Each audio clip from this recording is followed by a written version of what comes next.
Hey everybody, welcome to the next episode of the Strand Tennis Center podcast, filled with tips, advice, tennis, not tennis, just life advice too, whatever you need. Like it on YouTube, share it on the podcast as well. Thank you.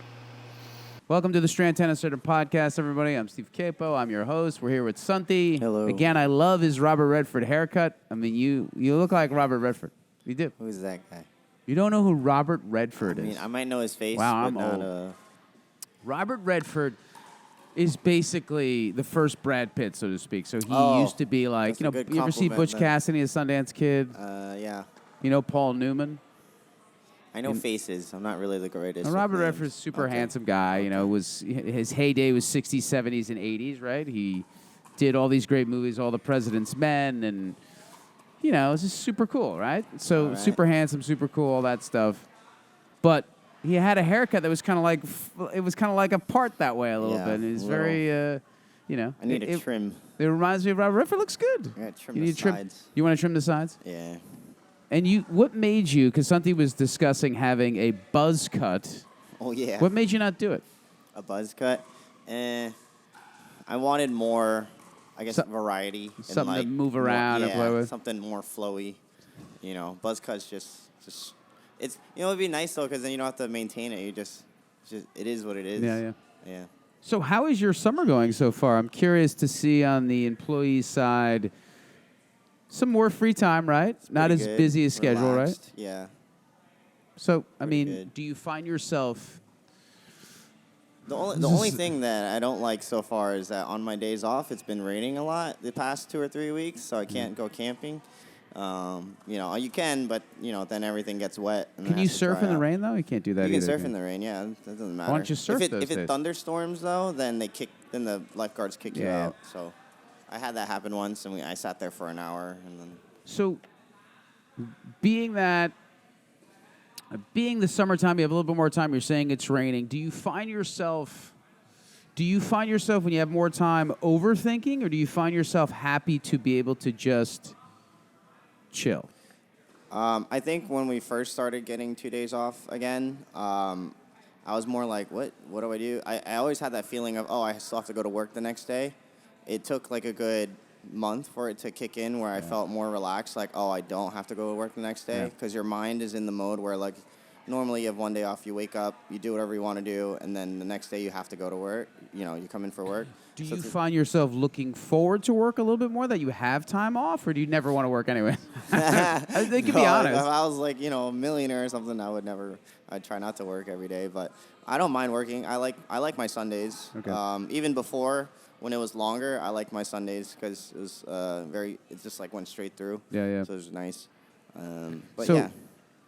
It made me think of a question. You were talking about time off, breaks, weekends. Oh, they did an interesting study. If you ever heard of Maui Nui Company, they make venison from. They control the Okay. deer population in Maui. It's a lot of problems in the islands with deer population. So they could make this incredible I'm going to Maui. venison. What? I'm going to Maui When? in October.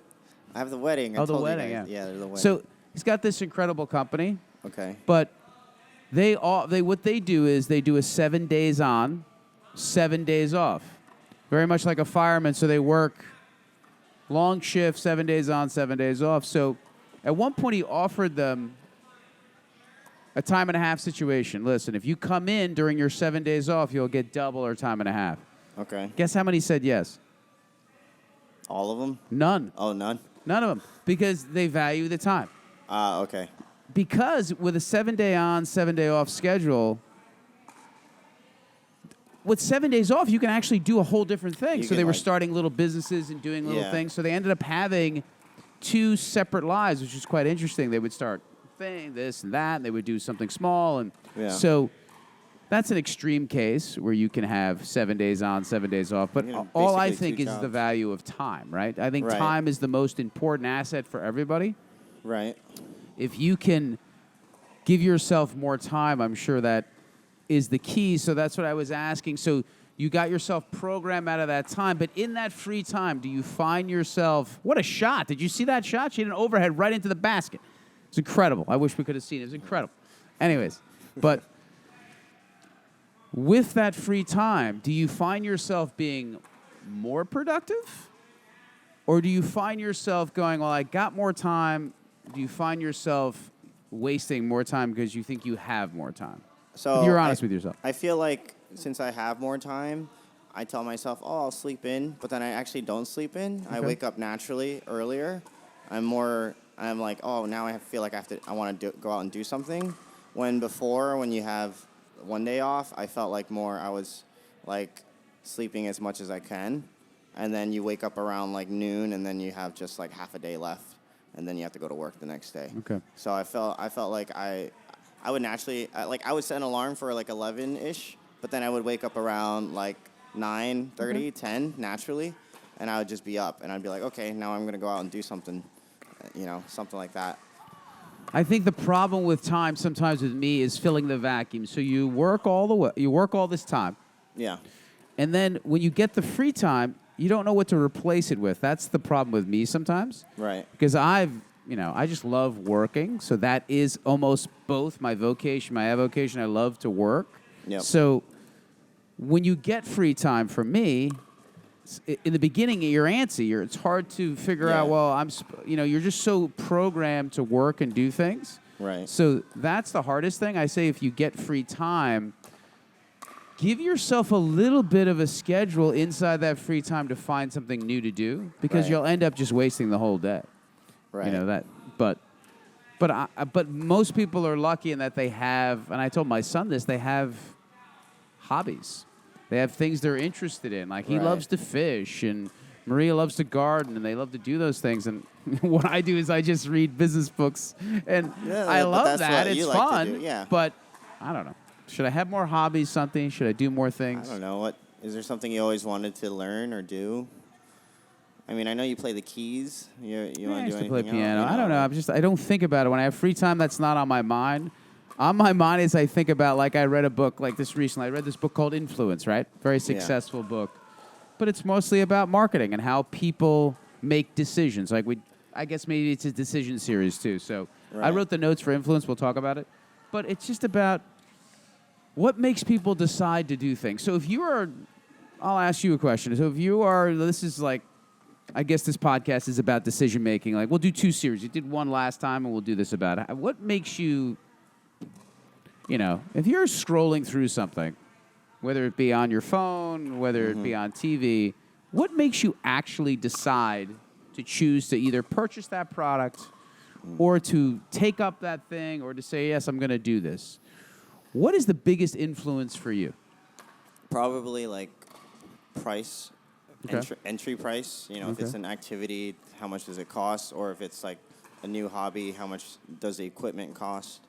That's pretty much it. So price for you. Not really anything about danger or stuff like that. Like so, for example, one hobby that I always wanted to try or learn to do, I wanted to get certified in skydiving.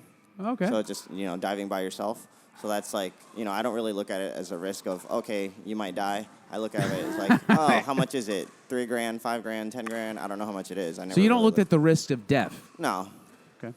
But What are the odds of dying? I don't have a family. I don't really have any of that, so I don't really. You do this every time. Every time I tell you to save money, I could be dead next week. Yeah, exactly. Okay, so that's the biggest thing is not the fear, it's just the price. Right. That's number one for you. The price, and if you can balance it out, Or like, for example, even like if I think about, oh, maybe I'll take a trip. How much does it cost? How much is the car rental going to cost? Hotel? Yeah. Can I factor in, is it worth it for X amount of days, et cetera? Yeah. So So in that process of decision making, we did put out a survey about what makes people like a clinic or not, which is interesting. Right. So what was the biggest factor? Hey, handsome CJ's walking by. Look at how handsome he is. You should come into the camera, CJ. It's amazing. He's got his new uniform too, all his new clothes. So the number one thing was quality of instruction, quality of the pro, quality of the drills. So people want quality. Right. At least in our survey, they want the quality. Price was there, but it wasn't the major factor. Right. It was quality, really, and flexibility, and facility. So it's quality, Makes flexibility, facility. Those are the big keys for people making a decision here. So it's got to be good. You have to be flexible, and that's a big thing in this day and age. You know, things change so much in regards to business now. Years ago, you would sign up for 14 weeks because you had nothing else to do, because you didn't have a phone telling you all these different things that you could do and go somewhere. Right. You set a schedule, and that was it. How many different things could pull you in different spots? Right. So flexibility is key. So those are the 3 big decision-making things for people taking a clinic. But how do you influence those decisions? This is part of the book, right? So influencing those decisions, and these things are interesting, but they also have to be genuine. Okay. So the big 7 topics in making a decision here and how to influence people's decisions, but it's got to be, again, genuine, is number 1 is scarcity. Okay. Scarcity would be like, oh, we only have 4 spots. Right. We only have 3 spots. And you can't be genuine. You can't be like, oh, we have 1 spot and it's available for like 3 weeks. Yeah. Social proof. Just saying, you know, like I told you, some of the restaurants which are true just say, hey, this is the most popular dish, and that becomes even more popular because people like social proof. So if you, like an influencer on Instagram, if they say, hey, this is the best thing and it's the highest selling thing I've ever used, people will generally use it because they want that social proof. Right. Urgency, if it's only available for a limited amount of time. Okay. Authority and expertise. If somebody is an authority on a subject, so like my perfect example is like Dr. Huberman, the neuroscientist. If he says something and he tries it, he's a neuroscientist, he studies it, he's teaching at Stanford, you know, you're going to trust his judgment because he's got an incredible resume. Liking something. So if you like somebody, they generally like you back. Because if you say, listen, Santi, I think you're the greatest guy ever. Yeah. You're awesome. You're generally going to like me for that. Right. You're going to like that I gave you that compliment. Right. But it's got to be genuine, right? It can't be ungenuine. You can do the same thing. I could say, Santi, listen, your game is not really good right now. You got to work on it. You could like me for that. Because you appreciate I'm the being honesty genuine. and, So that's a way of being... You don't have to give someone a compliment to show that you like them. Right. And that's why you have to be honest with people on the court. You have to be honest with people in every walk of business, life, and tennis. Because if you bullshit them, they're not going to really like that. They're not going to feel like you're genuine. So liking doesn't mean just giving an empty compliment. It means giving real caring critique. And that's the biggest thing you have to do out there with anything. If you... Tennis, life, on the court, if you don't give honest criticism, we're going through all these different realms. Like, you have to have good... Biggest factor is liking, for liking a clinic is quality of the pro. If the quality of the pro, if they're not genuine, if they are not being clear with you, or not being honest with you, people are going to see through that. Right. And one of the other big factors was they wanted a positive environment. So, very fine line there, too. You can be positive and still be honest. Right. You can say, hey, you need to work on this, but we can do it. You can figure this out. You'll be able to do it. Right? Positivity for positivity's sake is not great. You want positive energy. You want all those things, but you can't have what they don't want. They just don't want negativity. They don't want somebody just cutting on you all the time, right? No, who wants that? Right. And these are all microcosms of life. So that's the liking part. Other part is commitment. You make a commitment to them, they'll make a commitment to you. And consistency is the same way. If you tell them that you have value and you can do this and you can be able to play, they're going to try to live up to those expectations. And if you're consistent in that teaching. So that's just a little, everybody should read the Influence book. It's interesting. It's not similar. If you read Robert Greene's book, The 48 Laws of Power, that could go the other way, which is really interesting. But you could say, oh, boy, you could become a sociopath doing this. Like, never let anybody know how you feel. Make sure that you're not giving away too much information, all of those things. That's an interesting book in regards to competition. Fascinating book. You should read it. Just about, like... So you're like putting the cards in your hands always. Correct. And you're always trying to figure out, again... how you need to manipulate the situation and how it works. The 48 Laws of Power, like simple things like never make the boss feel too insecure, right? So if you're his second in command and you make him feel like an idiot, he's going to fire you. You always want to make the boss feel like a king, right? And that way you can do your job well, right? Yeah. Especially, usually the bosses are insecure, right? So those kind of things. Like he takes moments of history of 300 years ago, 500 years ago, 1,000 years ago, where like the second in command made the king feel insecure and then they killed him. You know, all those things. Right. So hopefully that helps people understand their decision making. And why don't you just write a list of those 6 or 7 things and understand what affects you or not. And if you want to not be influenced, look at those 7 things and go, I think it's 7. It's probably 9. We went through a lot of them. Look at those and go, all right, how am I being affected by this in the wrong way? And you can understand that too. But if you want to help people make a decision and make it for the good, you've got to be straight with them. You've got to be honest with them. You've got to be able to make a commitment with them and be consistent in that commitment. Because you can't just say, hey, we're gonna solve this problem and then not be around. Right. You've got to be dedicated on the court to say, hey, we're going to make this forehand better, and I'm going to do whatever I need to do to make it better. It's not good right now, so I'm being honest. And that creates a bond. And then when you go through something like that, that creates unity, and it's a bond together. We worked on this together. All of those things are key. So you're trying to create that consistency, that commitment, that unity. It's very big. It's very big when helping somebody make a decision to go through all of this effort.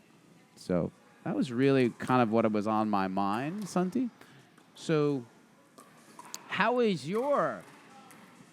you feel? Do you think you're influenced by those scarcity things? Do you see something on there? Do you get fooled by that crap? If it's really. real. If it's I real. mean, So if somebody told you, like, hey, Santi, you well, want this piece of camera equipment. Right. There's really only one left. I can get it for you. And there really was only one left, and he took care of you. Yeah. That's the balance of having a person you can trust. Yeah. I mean, do you generally believe ads when they say there's only 7 left? Kind of sometimes. Like, for Okay. example, yesterday there's like a sale on Tennis Warehouse, and, you know, we always need new shoes. So I was looking at the shoes, and I'm particular to certain brands and certain, like, amount of stability. You know, there's, like, different levels of tennis shoes, court shoes, that, like, more stable, less stable, depending what you're doing. And I found one, and I was like, oh, okay. But then do they have the size? Yeah. Is it worth it? You know, that was like a decision-making thing I had to do where, you know, they advertised it, and then I was like, I was intrigued. And then they had, like, a Prince racket, 95 square inches, and that's what I like. Yeah. And I was like, but I don't need a racket. I already have so many rackets. But it was, you know, it was like, do I need it? Do I want it? I want it, but do I need it? No. You know, so is it a waste? But it was only $79, so that's pretty good, you know. Price, scarcity. Yeah, exactly. Okay. So it does price work. I mean, influenced it for me. it's not, again, if it's real, it's not bullshit, right? I mean, if you But got then also on Amazon, they have Amazon Prime Days, right? I saw yesterday they had, like, Apple Watch Series 8, whatever, Okay. and it tells you how much percentage are left. So you can buy it within the 4 hours. Okay. And it'll say, okay, when I looked at it, it said, 61% have claimed already. So that means once they get to a certain number, That's pretty cool. you can't, I guess, get the same deal as everyone. So that's something they try to visually influence. So they you to actually tell you how many people have bought it. The They percentage. give you a percentage, Yeah, yeah, percentage. not like a number. Not the number, but the Yeah. percentage of people. It's interesting. It's an interesting way to look at it. They were in this book. It reminded me. It's for some reason reminded me of what you were saying. They're talking about reciprocity also. In other words, gift giving or something like that. If they said at the end, I don't know why this is an interesting thing. When you go to the restaurant, you get the bill. If they give you 1 mint, your tip is this. If they give you 2 mints, the tip goes up. If you get 2 mints after in the bill, Yeah. the tip goes up like 5 or 6% just by giving someone a mint. Oh, Isn't that pretty okay. funny? That's interesting. Isn't it interesting? Meaning a solo diner or a double. It could be any, like there's 2 people, I guess. Yeah. I don't know. But it's funny how when you, I guess just like life, when you give, people give back, right? Yeah. So, but Makes again, sense. everything's got to be genuine. Like it's really hard if you are not genuine. You have to be genuine in what you're doing because it's naturally going to happen, right? So, Yeah. I don't know. I thought that that was interesting. Decisions are always hard to make. People are influencing those all the time. And what I should do, and I'm going to pronounce his name wrong, but I should mention who wrote the book. And I always do this, and I don't mention who wrote the book, so let me find it. Santi. Let's see. Influence. Where is it? Of course, it said influencer. I always do too fast. Influence. Okay. Okay. There it is. It's Robert Cialdini. What is that? Cialandi? Something. Okay. So that's it. Robert B. Cialandi. I probably pronounced it wrong. Cialdini. PhD. So check out the book. But I know you'll be surfing and going camping. But everybody, so we're in the middle of summer too anyway. So summertime, it's like June, what is it? July. July 12th? July 12th. Amazing how fast it goes. We have 6 weeks left, right? What did you do on 4th of July, Steve? Firework? Well, it was raining, but... What did I do on the 4th of July? I told you I went to Asbury Park. Oh, you went to Asbury? Yeah, nice. I went to dinner at Iron Whale or what is it? Something. Iron Bar? Oh, okay. Was it Iron Whale or don't know. Iron Bar? Oh my God! You never been to Asbury? I go there often. It was but good. I don't know. It was a I great. Go to, It was I a great usually just restaurant. Go to Porta. Okay. What? Porta, in Asbury. Oh, the Italian place. The pizza place. The pizza place. I was Yeah, gonna. I that's was good like too. looking at both of them. I was like, boy, this looks good too. Is it good? But they also have it in Jersey City and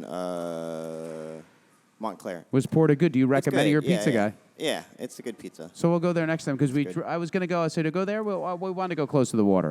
That's just off the water a little bit. The one. But it's nice. I mean, Asbury Park, they fixed up really nice. Asbury Park, when I was a kid, it was like a demilitarized zone. There was nothing there. Oh, okay. It was just empty. It was underdeveloped, nothing. It was just a Stone Pony. You'd go there and watch a concert, and that was it. Yeah. But there's that huge, like, hotel apartment-looking thing. You saw it, right? Oh, that's Esperanza. That was years ago. They used to be called the Esperanza. That's a whole story of a developer in Summit, and it didn't work out. Went bankrupt. The whole thing, he wanted to get at it. It was a whole large thing about that. Oh, okay. That's when it started all the redevelopment. Right. And they were supposed to build, I think, more units like that on the beach, and it didn't work out. Right. But inland, it's beautiful. They've developed all that area. There's a lot of nice apartments inland. Yeah. Yeah. So, anyways, we're just discussing geography and real estate. But everybody, good luck in your decision making. Hopefully, you make a decision to challenge yourself and test yourself. You know, that's the biggest thing. I think we can. I think we can do that every day. Challenge ourselves, test ourselves, make a harder decision once in a while. You'll be thankful for it. Thanks, everybody. Sounds good. Thank you. Hey, everybody. Hope you like the podcast. Please share it with your friends. Anybody that you know, anybody that's into tennis, anybody that's into bettering themselves, share it.